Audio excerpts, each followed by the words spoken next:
కళ్యాణ్ అయితే ప్రేమని ఇంట్లో నుండి బయటికి తీసుకువచ్చి తనైతే ఒక లాడ్జికి తీసుకువస్తాడు. ఇక లాడ్జికి తీసుకురాగానే ప్రేమ అయితే ఒక్కసారిగా భయపడుతూ అక్కడే ఆగిపోతుంది. ఏంటి ప్రేమ, ఏమైంది, రా లోపలికి అని చెప్పి అంటూ ఉంటాడు. అది వినగానే ప్రేమ అయితే లేదు, నాకెందుకో భయంగా ఉంది, మా వాళ్ళని నేను మోసం చేశాను, మా వాళ్ళు నన్ను ఇన్నాళ్ళు నా మీద పెట్టుకున్న నమ్మకాన్ని నేను వమ్మి చేశాను, అసలు ఇలా చేసినందుకు నాకు చాలా భయంగా ఉంది, నేను తిరిగి వెళ్ళిపోతానని చెప్పి అంటుంది.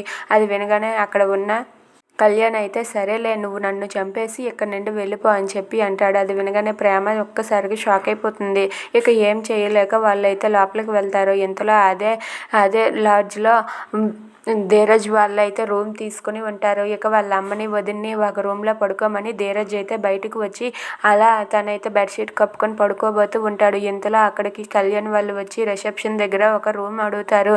ఇక ఆ రూమ్ కోసం అని చెప్పి వాళ్ళైతే అక్కడ అమౌంట్ పే చేసి రూమ్ కీస్ని అయితే తీసుకుంటూ ఉంటారు. ఇంతలో అక్కడ ఉన్న ధీరజ్ అయితే లోపల వదిన అమ్మ పడుకోవటంతో ధీరజ్ బయటకే వచ్చి బయట అలా సోఫాలో పడుకోవడానికి అయితే అక్కడికి వస్తాడు. ఇక అక్కడ పడుకుంటాడు.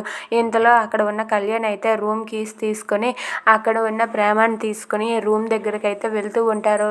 ధీరజ్ అక్కడే అలా పడుకుని ఉంటాడు. ఇక కళ్యాణ్ ప్రేమ వాళ్ళిద్దరూ కూడా అలా వెళ్తూ ఉంటే ధీరజ్ అయితే పక్కనే అలా పడుకుని ఉంటాడు. ఇక అది గమనించక ప్రేమ అయితే కళ్యాణ్తో పాటు కలిసి రూమ్కి వెళ్తూ ఉంటుంది. ఇక ధీరజ్ అయితే అలా నిద్దట్లో ఉండి ఎవరబ్బా వీళ్ళు ఏదో లేచిపోయి వచ్చిన జంటలా ఉన్నారు అని చెప్పి అనుకుంటూ ఉంటాడు. ఇక అక్కడ ఉన్న ప్రేమ కళ్యాణ్లను ధీరజ్ చూస్తే ఏం జరుగుతుంది? Thanks for watching friends. Please subscribe our channel.